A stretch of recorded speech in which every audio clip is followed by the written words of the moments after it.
15장이 부활에 대해서 상세하게 그래도 설명하는 유일한 곳입니다. 그러니까 15장을 이해하지 못하면서 부활을 말한다면 굉장히 이게 어불성설이죠. 그래서 15장이 중요합니다. 바울 사도는 고린도 교회를 향한 그 모든 말씀들을 이 부활에 대한 말씀을 할 때도 또 소마, 몸에 대한 말씀을 계속 이어갑니다. 바울 사도는 15장 1절에 보면 이렇게 말하거든요. 15장 1절에 보면 뭐라고 하냐면, 형제들아 내가 너희에게 전한 복음을 너희에게 알게 하노니 이는 너희가 받은 것이요 또 그 가운데 선 것이다. 그렇게 말하죠. 바울 사도는 고린도 교회가 받은 복음, 그 가운데 서게 된 복음, 그 복음을 너희에게 알게 하고자 한다. 이렇게 말합니다. 바울은 이 복음에 대해서 말하고 이 복음이 어떤 것인지 교회가 잘 알기를 바란다는 거죠. 그러면서 부활 이야기하는 겁니다. 바울 사도는 우리 주님께서 부활하셨다, 다시 살아나셨다, 그 부활하신 주님이 15장 1절부터 보면 게바를 시작으로 또 베드로를 시작으로 12제자와 500여 형제와 야고보와 모든 사도와 그리고 맨 나중에는 만삭되지 못하고 난 자 같은 내게도 부활하신 주님이 나타나셨다. 그 말씀을 15장에서 하죠. 15장 앞부분에서 5절부터 그 이야기를 구체적으로 하기 시작합니다.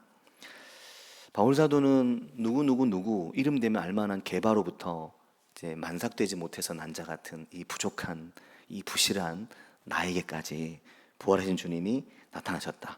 그러면서 뭐라고 하냐면 이들은 부활하신 주님을 만난 부활의 증인이고 복음의 증인이다라고 말합니다.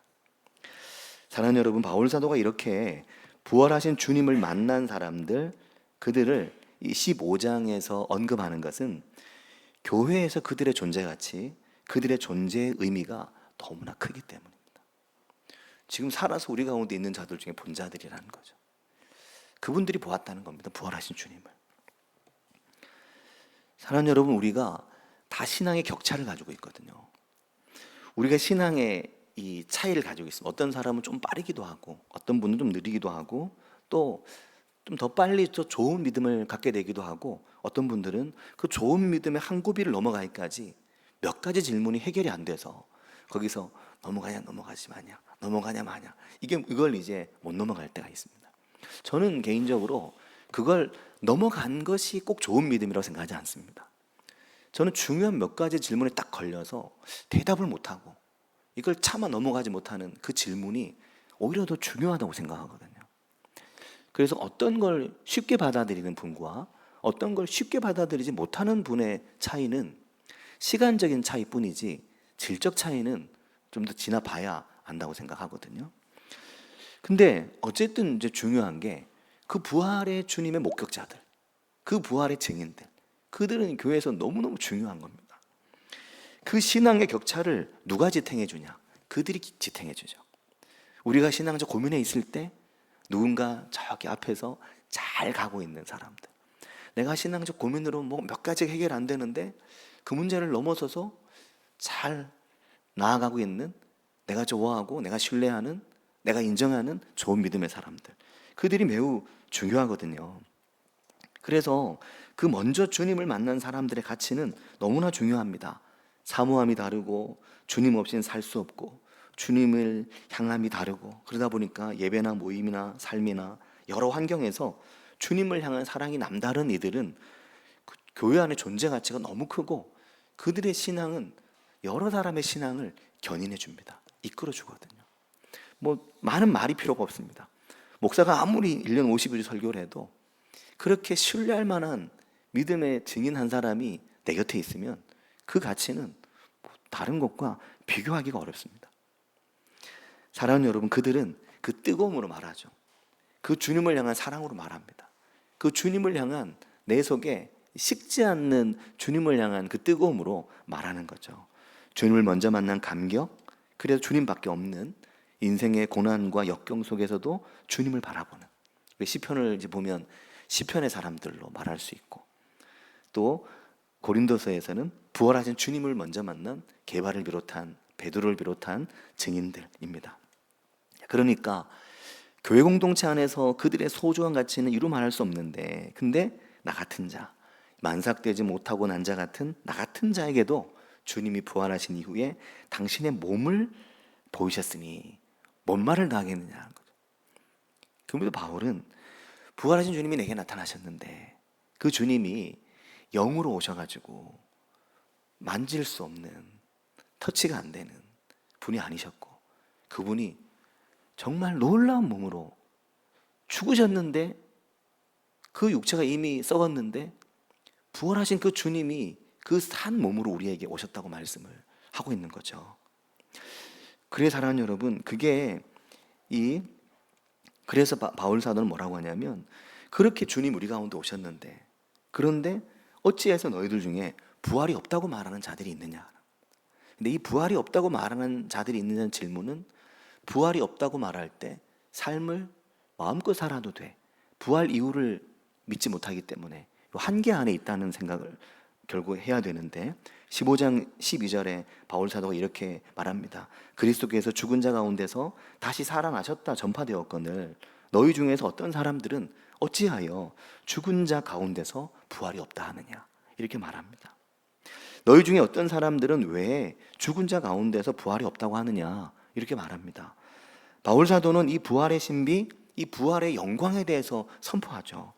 바울은 말합니다. 만일 우리가 이 부활에 산 소망이 없이 예수를 믿는다면은 그것처럼 불쌍하고 안타까운 인생도 없다는 겁니다. 이게 15장 19절이거든요. 19절에 이렇게 말씀합니다. 만일 그리스도 안에서 우리가 바라는 것이 다만 이 세상의 삶뿐이면 모든 사람 가운데 우리가 더 불쌍한 사람이라는 거죠. 그렇지 않습니까? 그렇지 않나요? 이 땅에서 잘 살기 위해 교회를 다니나요? 그렇지 않지 않습니까? 우리가 하나님의 부활과 우리가 하나님의 영생을 사모합니다. 바울 사도는 만일 부활의 산 소망이 없다면, 만일 부활이 없다면 그럼 우리는 이 세상 가장 불쌍한 사람들이라는 거죠. 부활의 소망도 없이 교회를 다닌다고 교회의 이 리듬에 묶여 있었으니 불쌍한 사람이라는 겁니다. 근데 바울 사도가 이렇게 고린도전서의 이 모든 말씀을 부활에 대한 말씀으로 마무리하는 것에는 이유가 있습니다. 우리가 생각해 보면 바울 사도는 고린도 교회의 분쟁과 갈등, 성령의 은사에 대해 말하기 위해 서신을 썼죠. 그러면 그런 문제들에 대해서 이야기하고 그런 문제들에 대해서 해결이 되면 이제 끝내면 되잖아요. 근데 왜 부활의 이야기를 더 길게 얘기하나요? 지금 14장까지 거의 제기된 모든 문제에 대해서는 답을 했습니다. 이런. 근데 바울은 15장을 열면서 완전 새로운 이야기를 그 어느 장보다도 길게 이야기합니다. 설명합니다. 무려 58절에 이르는 긴 말씀을 쓰잖아요. 이유가 있습니다. 이 부활에 대한 산 소망이 우리의 삶의 모든 다툼이나 갈등이나 우리가 우리의 몸으로 짓는 모든 악행이나 소욕이나 정욕이나 그 모든 것에 대한 대답이 되기 때문입니다.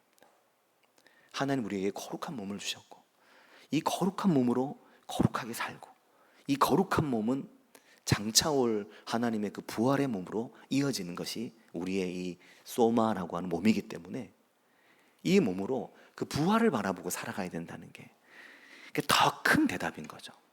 더 완전한 대답인 것입니다. 사안에 대해서 이 사안은 이렇게, 이 사안은 이렇게, 이게 아니고 바울 사도는 그 모든 걸 아우르는 더 큰 은사인 사랑의 은사를 얘기하고 사랑으로, 그리고 그것을 그 사랑이라는 것도 더 온전하게 덮어버리는 부활의 산 소망에 대해서 말씀하는 겁니다. 32절에 보면 중간에 이렇게 말하잖아요. 죽은 자가 다시 살아나지 못한다면, 죽은 자가 다시 살아나지 못한다면 사람들은 자 봐라 지금도 그러지 않냐, 먹고 마시자 할 거라는 겁니다. 우리가 죽고 나면 영혼만 고상한 데로 가니까 그냥 먹고 마시자 하는 사람들이 주변에 얼마나 많은가라고 말하죠. 사랑하는 여러분, 그렇지 않습니까? 죽은 자들이 다시 살아나지 못하고 우리가 영원하신 하나님 앞에 우리의 부활한 몸으로 설 것이기 때문에 그래서 바울은 너희 육체의 소욕을 버리라고 15장 33절에도 뭐라고 합니까? 속지 마. 그런 자들에게 속지 마. 그런 자들은 선한 행실을 더럽혀. 너희가 말씀 안에서 너희의 몸으로 선하게 살아가려고 애쓰고 수고하고 다투고 정말 버티고 내가 내 삶으로 하나님 앞에서 거룩하게 살기 위해서 모든 아픔과 어려움 중에도 버티고 견딘 그 모든 걸 물거품으로 만들어버리는 게 부활이 없다고 얘기하는 소리야. 그 부활이 없다고 말하면서 자기들 마음대로 살잖아. 근데 너희는 부활이 있다고 믿고 있잖아. 그래서 이렇게 살고 있잖아. 그러니까 속지 마. 그런 것에. 그러면서 34절에 뭐라고 합니까? 깨어서 의를 행하고 죄를 짓지 마라. 하나님을 알지 못하는 자들이 있기 때문에 안다고 하지만 결국은 모르는 그 부활이 없다고 하는 소리하는 자들이 있기 때문에 내가 그들을 부끄럽게 하려고 이 글을 쓴다는 겁니다. 바울 사도는 부활에 대한 말씀을 통해서 교회 안에서 그 부활의 영광과 그 모든 차이와 다름을 극복하고 교회를 세워가는 그 모든 사람들을, 때로는 억울할 수도 있는, 때로는 손해본다고 생각될 수도 있는 그들을, 사실 이 부활의 말씀이 격려하고 소망을 주는 겁니다. 우리에게 부활의 소망이 있잖아. 그걸 바라보고 가야지. 이들이 그 믿음의 본이 되는 사람들인 것입니다. 그들이 그 부활의 산소망으로 교회 가운데 믿음의 본이 되고 앞서 나가는 그들을, 그 소망을 가지고 가는 그들을 격려하고 그들을 축복하는 말이 15장인 것입니다.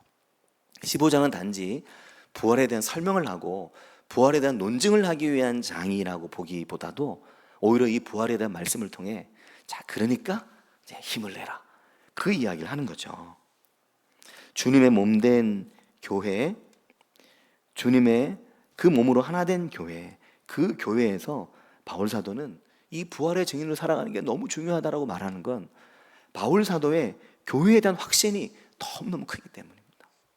사랑하는 여러분, 교회를 어떻게 생각하십니까? 우리가 때로는 교회를 그냥 내 삶의 작은 한 부분, 그렇게 생각할 수도 있습니다. 그냥 내 인생에 언제든지 바꿔버릴 수 있는 것을 생각할 수 있죠. 하지만 어떤 이들에겐 교회가 너무 간절한 분들이 있습니다. 내가 교회를 만나는 게, 내가 교회와 함께하는 게 너무너무 내게 간절한 분들이 있습니다. 그런 분들을 보면 목회자도 힘이 나고 성도님들도 힘이 나죠. 교회를 너무 사랑하는 분들을 보면 힘이 납니다. 교회와 함께하는 그 시간이 길지 않아도, 그것이 단 몇 개월이든 혹은 그것이 단 1년이든 얼마이든 그 시간 동안 정말 예배를 사랑하고 하나님을 사랑하는 신실한 분들을 보는 것은 이 삶의 가치관과 세계관을 바꿔줍니다. 그래서 바울 사도는 이 교회를 향한 편지의 마지막을 부활에 대한 이야기로 마무리합니다. 너희들 부활에 대한 소망이 있잖아? 힘을 내라고 한 거죠. 35절에 이런 말을 합니다. 누가 묻느냐는 거죠. 누가 이런 질문하냐? 부활이 없다는 식으로 얘기하냐?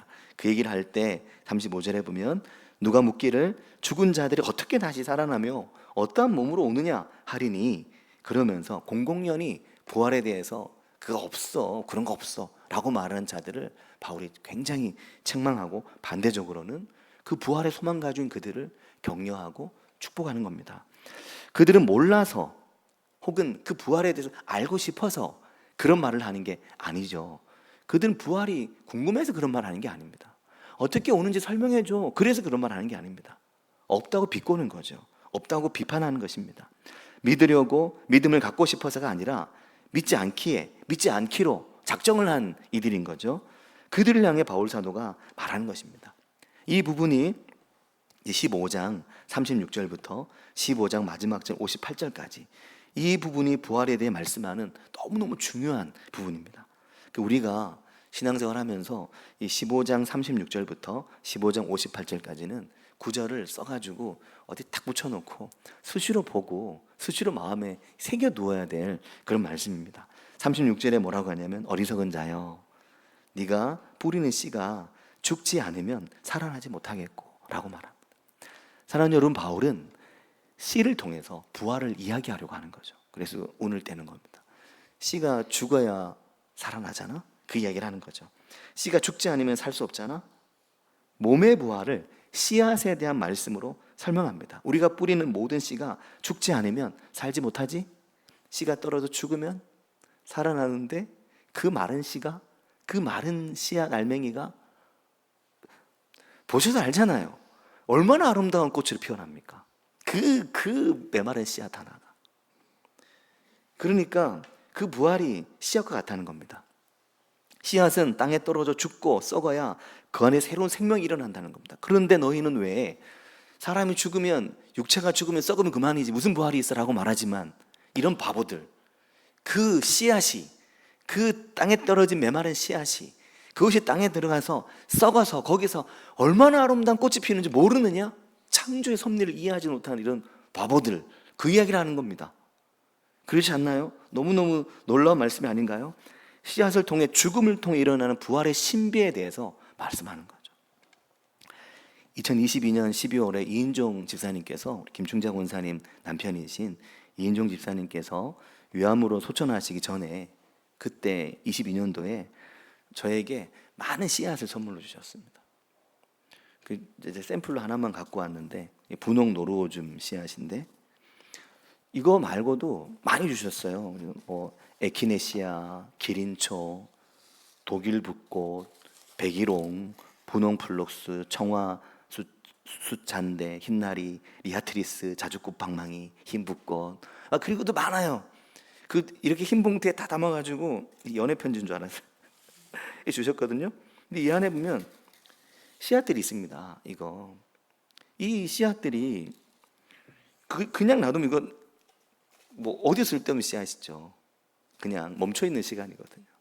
근데 이 씨앗이 땅에 들어가서, 제가 심고 살릴 자신이 없어가지고 계속 붙들고 있고, 보시면 알지만 교회 심을 데가 없어요. 이미 많이 차 있어가지고. 그래서 이걸 딱 이제 나중에 교회를 지으면 좋은 마당에다가, 나중에 정리가 좀 되면 거기 하여튼 이제 심을 생각인데, 은퇴하기 전에 심어야 될 텐데. 근데 이 씨앗이 그냥 있으면 씨앗이잖아요. 근데 이것이 땅에 떨어져서 흙이 덮이고 죽으면 거기서 진짜 분홍 노루오줌이 피어나는 겁니다. 부활이 그렇다는 거죠. 이 장래 형체를 알지도 못하는 바보들이라는 겁니다. 그래서 37절에 뭐라고 하나요? 자, 보세요. 37절에 또 네가 뿌리는 것은 장래 형체를 뿌리는 게 아니에요. 다만 밀이나 다른 것의 알맹이 뿐이지만, 장래 형체를 뿌리는 게 아니라 우리의 몸이 죽을 때 마치 밀이나 그런 알갱이 뿌리는 것에 지나지 않지만, 근데 뭐라고 하나요? 뒤에 38절에 하나님이 그 뜻대로 그에게 형체를 주시되 각 종자에게 형체를, 그 장래의 영광을, 그 부활의 몸을 그들에게 주신다. 그렇게 말씀하는 겁니다. 이게 부활에 대한 바울 사도의 가장 논리적인 사람의 가장 논리적인 설명입니다. 부활을 설명하기가 어렵죠. 삼위일체 설명하기 어렵듯이 부활을 설명하기 어렵습니다. 부활을 사람의 언어로 설명하기는 불가능합니다. 하지만 이것을 바울 사도는 씨앗을 통해 설명하는 거죠. 하나님께서 그 뜻대로 그에게 형체를 주셨는데 각 종자에게 씨앗이 그렇듯 사람에게도 장래의 형체를 준다. 37절에 이 장래의 형체, 장래의 형체, 이 말을 잘 기억해 두시기 바랍니다. 장래의 형체. 부활의 몸, 우리의 몸이 썩는 건, 우리의 몸이 죽는 건, 우리의 몸의 죽음은 그러니까 장래의 형체가 결국 되살아나고 주어지는 것이다. 그게 그리스도의 부활이고, 이걸 앞서가신 분이 예수 그리스도라고 말씀하는 겁니다. 그렇게 우리가 하늘에 속한 형상을 입는다고 50절에 보면, 형제들아 내가 이것을 말하노니 혈과 육은 하나님 나라를 이어받을 수 없고 또한 썩는 것은 썩지 아니하는 유업을 받지 못하느니라. 썩는 것이 썩지 아니할 하늘의 영원한 부활의 몸을 유업으로 받을 수 없기 때문에 51절에 사도는 뭐라고 합니까? 보라 내가 너에게 비밀을 말하겠다. 그러면서 보라 내가 너에게 비밀을 말하노니 우리가 다 잠잘 것이 아니요 마지막 나팔이 순식간에 후련히 변화되리니, 52절에 뭐라고 합니까? 나팔 소리가 나매 죽은 자들이 썩지 아니할 것으로 다시 살아나고 우리도 변화되리라. 죽은 씨앗이 꽃이 피어 아름답게 바람에 흩날리듯이 그렇게 부활의 영광을 입을 것이라고 선포하는 겁니다. 그러면 어떻다고 말씀합니까? 53절에 보면 이 썩을 것이 반드시 썩지 아니할 것을 입겠고 이 죽을 것이 죽지 아니함을 입으리로다. 아멘. 54절에 이 썩을 것이 썩지 아니함을 입고 이 죽을 것이 죽지 아니함을 입을 때에는 뭐라고 말합니까? 사망을 삼키고 이기리라고 기록된 말씀이 이루어지리라 선포합니다. 그 부활의 날에 사망이 멸망할 것이라고 말합니다. 그 부활의 날에 사망은 생명에게 삼킨 바 되고 사망은 부활에 삼켜지게 될 것이라고 선포하는 거죠. 우리를 죄 가운데 가두어 두고 우리를 죄 가운데 죽음에 이르게 만드는 그 모든 죄와 사망의 원세를 그 부활의 영광의 아침이 다 삼켜버리라고 말씀하는 겁니다. 너무너무 놀라운 말씀이죠. 그래서 바울 사도가 선언합니다. 55절에 사망아 너의 쏘는 것이 어디 있느냐? 사망아 너의 승리가 어디 있느냐? 사망아 네가 쏘는 게 어디 있느냐? 사망이 쏘는 것은 죄요. 죄의 권능은 율법이다. 그러나 57절에 뭐라고 합니까? 우리 주 예수 그리스도로 말미암아 우리에게 승리를 주시는 하나님께 감사하노니 그러므로 내 사랑하는 형제들아 견실하며 흔들리지 말고 항상 주의 일에 더욱 힘쓰는 자들이 되라. 이는 너희 수고가 주 안에서 헛되지 않을 줄 압니다. 그 부활의 산소망으로 버텨라. 그 부활의 산소망으로 이겨라. 오늘 사망이, 오늘 죽음이 너희 곁에 가까이 있어도 그 사망 때문에, 그 죽음 때문에 너무너무 공고하고 힘들어도 그 부활의 산소망의 날, 그 부활의 영광이 오는 날, 사망아 너의 승리가 어디 있냐? 사망아 네가 쏘는 게 어디 있냐? 죄요 율법에 지나지 않는 너희를 이 부활의 영광의 아침에 우리에게 승리를 주시는 하나님께 감사하자. 그래서 58절에 그러는 거죠. 내 사랑 형제들아 견실하며 흔들리지 마. 많이 힘들고 많이 어렵지만 고린도 교회도 그랬고 뭐 교회가 늘 그렇죠. 우리의 삶의 자리도 그렇습니다. 그렇지만 흔들리지 마. 견실해서 흔들리지 마. 항상 하나님의 그 말씀에 믿음을 가지고 힘쓰며 따라가자. 그 모든 수고가 헛되지 않을 것이다 말씀합니다. 사랑하는 여러분, 바울 사도가 이 벅찬 부활의 영광에 대한 말씀으로 고린도 교회를 향한 편지를 마무리하는 것에 이유가 있음을 아시겠죠. 분열이나 다툼이나 갈등이나 오늘 우리 인생의 모든 것이 무엇을 위해 있느냐? 모두 하나님의 영광을 위해, 교회를 통해 이루실 주의 영광을 위해 있기 때문에 교회를 교회되게 하고 하나님께서 교회 가운데서 영광을 받으시는 그 날을 위해 있기 때문에 바울 사도가 볼 때는 그 고린도 교회 안에서 견실하게 흔들리지 않고 믿음을 붙들고 있는 그들이 너무 소중한 겁니다. 너무 아까운 거죠. 한 사람도 잃어보기 쉽지 않은 겁니다. 황미화 성도님이 다음 주에 이사를 가셔요. 작년 아마 중반부터 교회를 오기 시작하셔서, 왜냐하면 이사를 언제 할지 모르는 상황이시라 교회 등록했다가 또 이사하기가 그래서 거의 한 6개월 정도인가요? 한 4, 5개월 정도를 교회를 이제 그냥 출석하셨는데 주일 아침마다. 근데 이제 12월에 등록을 하셨죠. 등록하셨는데 이제 갑자기 이제 올 7월 지금 이번 주일 지나고 7월 4일 날 평택으로 이사를 하시게 됐어요. 그래가지고 이제 오늘이 마지막 예배셔요. 근데 제가 주일 아침에 일부 예배 오시는 분들이 매우 소중하거든요. 우리 천경희 집사님은 잘 아십니다. 주일 일부 예배에 3명, 4명 모일 때가 있었거든요. 그때 멤버예요. 천경희 집사님께서. 그래서 근데 지금은 이렇게 많이 모이시잖아요. 일부에. 일부에 함께 예배를 드릴 일부의 은혜가 있습니다. 근데 그 예배의 은혜에 늘 에어컨 앞에 앉으셔서 함께 하셨죠. 근데 가신다니까 저는 너무 아쉬운 겁니다. 어제 전화를 받고 너무 마음이 그래요, 사실은. 근데 제 스스로 가지고 있는 주관이 교회를 옮길 때는 사실은 옮기는 분의 입장이 더 중요합니다. 왜냐하면 옮기고 싶어 옮긴 사람은 아무도 없어요. 누가 이 좋은 교회를 떠나고 싶겠습니까? 아무도 떠나고 싶지 않죠. 하지만 내 상황이 어쩔 수 없어 옮길 때 누가 힘드냐면 떠나야 되는 분이 힘들죠. 마음이 아프고. 또 그 귀한 분을 보내는 게 얼마나 목회자는, 또 성도님들이 이제 교제가 많지 않으셨으니까 주일날 얼굴만 보셨으니까 그러겠지만 제 입장에서 너무너무 아쉬운 겁니다.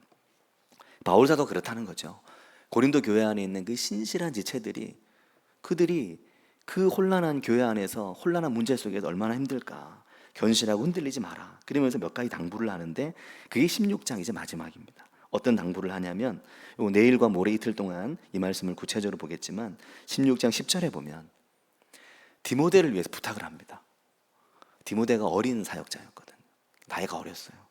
아들 같고, 디모데가 여자였다면 딸 같았겠죠? 아들 같은 사역자였는데 뭐라고 하냐면 10절에 디모데가 이르거든 너희는 조심해서 그로 두려움 없이 너희 가운데 있게 해라. 조심하라는 건 뭔 말일까요? 그거 저기 무서운 사람이니까 조심해 이 말이 아닙니다. 주의해서 디모데를 잘 챙겨서 그 말이죠.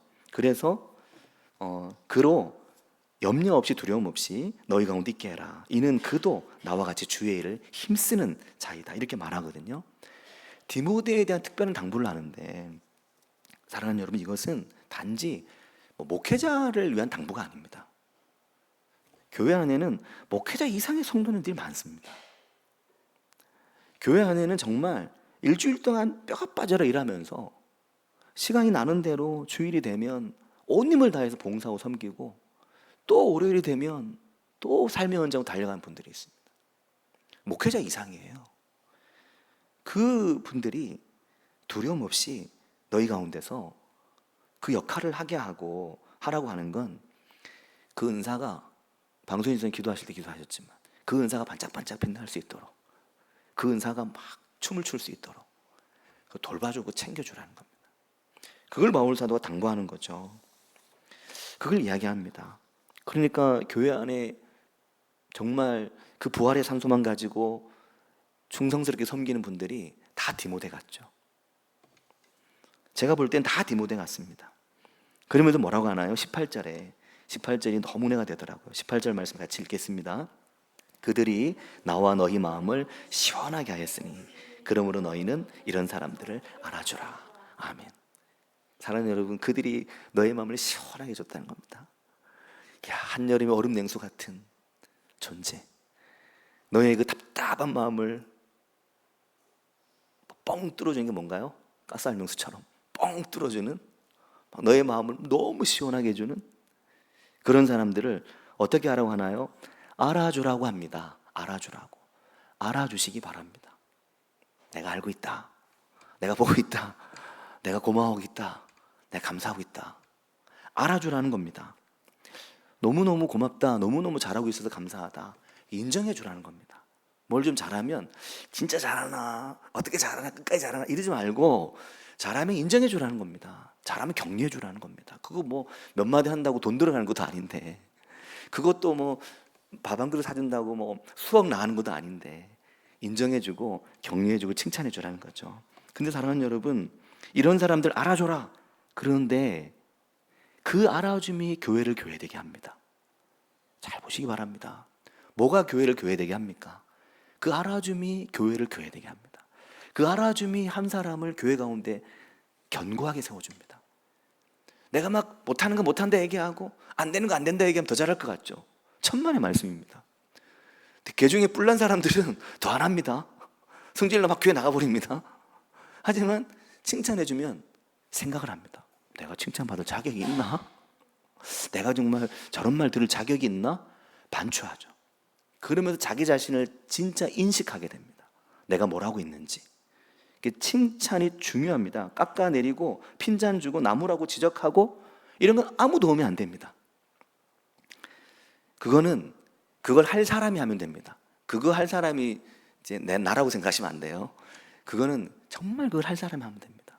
근데 아주 드문 경우죠. 그게 고린도전서가 말씀하는 사랑의 은사입니다. 더 좋은 길을 사모해라. 사랑이 뭔가요? 알아주는 거죠. 그러잖아요. 여자는 자기를 알아주는 남자를 위해 목숨 바치고, 남자는 자기를 알아주는 어떤 또 누군가를 위해 목숨 바쳐서 한다고. 사람은 나를 알아주면 정말 열심히 합니다. 그 알아주는 게 너무 중요하고 칭찬인데요. 근데 사랑하는 여러분, 이 알아줌이 되게 중요해요. 근데 이 알아줌 어떻게 해야 되냐면, 한번 요 말은 되게 중요한 말이니까 제가 어느 책에서 보고 말씀드리는 거니까 요 말은 잘 기억해 놓으시기 바랍니다. 칭찬은 깊은 관찰의 언어입니다. 이거 어느 분이 얘기를 했는데 제가 누가 말했는지 지금 찾아봐야 돼요. 나중에. 칭찬은 깊은 관찰의 언어입니다. 관찰하지 않은 칭찬은 그냥 던진 말이 돼서 때로는 그냥 저 사람 늘 저렇게 얘기해, 뻔한 소리, 날 잘 모르네, 그렇게 될 수 있어요. 정말 좋은 칭찬은 관찰을 통해 나옵니다. 오랜 관찰을 통해. 유심히 보면 칭찬할 게 있거든요. 유심히 보면 잘하는 부분이 있습니다. 유심히 보면 그에게 빛나는 부분이 있습니다. 그렇게 살펴보고 관찰하고 오래 보면서 오래 기도하고 오래 사랑하고 오래 중보하면서, 그리고 그 속에서 알아주는 겁니다. 그러면 사람의 마음이 내가 그랬나? 내가 진짜 그런 면이 있나? 생각해보니까 그런 것 같기도 해요. 아, 그런가? 더 열심히 해야 되겠다. 그렇게 됩니다. 사랑하는 여러분, 우리가 알아줌으로 그렇게 주님이 기뻐하시는 교회를 함께 세워가길 바라고 축복합니다. 같이 기도하겠습니다. 이 시간 기도하실 때 바울 사도는 고린도전서를 통해서 많은 논증도 하고 설명도 하고 또 많은 논리적인 반박도 하고 또 15장과 같이 부활에 대한 설명도 하고, 목적은 하나입니다. 사랑하는 내 지체들이, 사랑하는 성도들이 흔들리지 않기를, 견실하기를, 그거거든요. 그걸 위해서, 그리고 서로 알아주자, 서로 알아줘라, 격려해줘라, 은사가 빛나고 은사가 반짝반짝, 은사가 춤추게 하자, 그럽니다. 그런 은혜가 우리 가운데 있기를 위해서, 나에게 그런 은혜가 있기를 위해서 기도하고, 또 기도하실 때 이제 이사하셔서 새로운 곳에서 또 새롭게 삶을 살아가게 될 황미화 성도님, 그곳에서 또 좋은 교회를 잘 만나실 수 있도록, 그리고 그 삶의 길 하나님께서 선하게 인도해 주시기를. 우리가 그래서 평택은 뭐 해외도 아닌데 가끔 얼굴 볼 수 있기를 바랍니다. 우리 황미화 성도님 축복하는 마음으로 기도해 주시기 바랍니다. 같이 기도하겠습니다.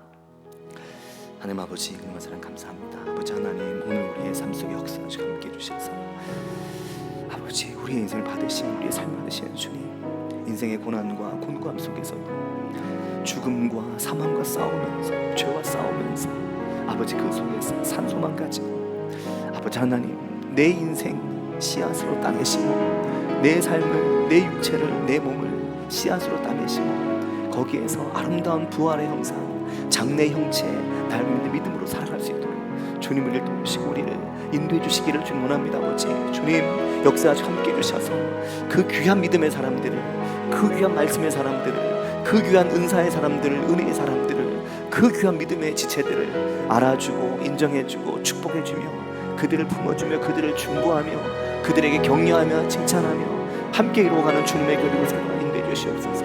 아버지, 이사가는 황미화 성도를 붙잡으시고 함께 해주셔서 새로운 곳에서도 주님 은혜 가운데 있게 하시고, 새로운 곳에서도 역사하시는 하나님과 동행할 수 있게 도와주시고 인도해 주시기를 주님 원합니다. 아버지, 이런 것이 함께 해주시옵소서. 주님 은혜도 해주시기를 주님 원합니다. 주님 이름 보주시기를 주님 원합니다. 아버지, 저 동행하시며 함께 해주시기를 주님 원합니다. 아버지, 역사해 주시옵소서. 주님 기름 부어주시옵소서. 주님 은혜도 해주시기를 주님 원합니다. 주님 역사해 주시기를 주님 원합니다. 아버지, 주님의 손에 함께 해주시옵소서. 주님 주시옵소서. 주님 아버지,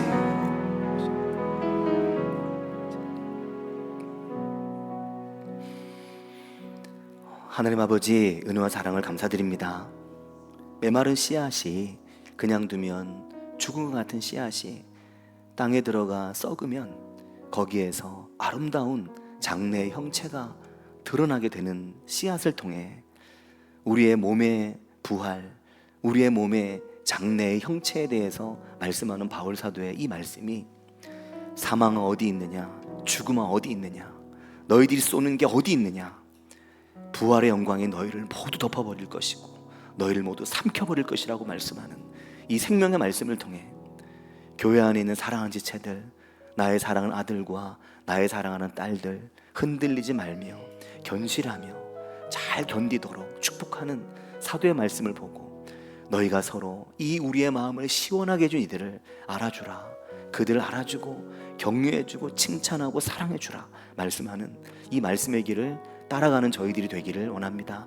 또한 주님, 황미화 성도님 새로운 곳에서 정말 좋은 교회를 만나도록 인도해 주시고, 또한 좋은 교회를 통해 주님 지금의 아름다운 신앙을 더 깊이 이어갈 수 있도록 인도해 주시기를 원하오며, 아버지 하나님, 저희와 함께한 1년의 시간 동안, 거의 2년 가까운 시간 동안 주신 은혜들이 황미화 성도님의 삶에 또 교회에도 오랫동안 함께하게 인도해 주시기를 원합니다.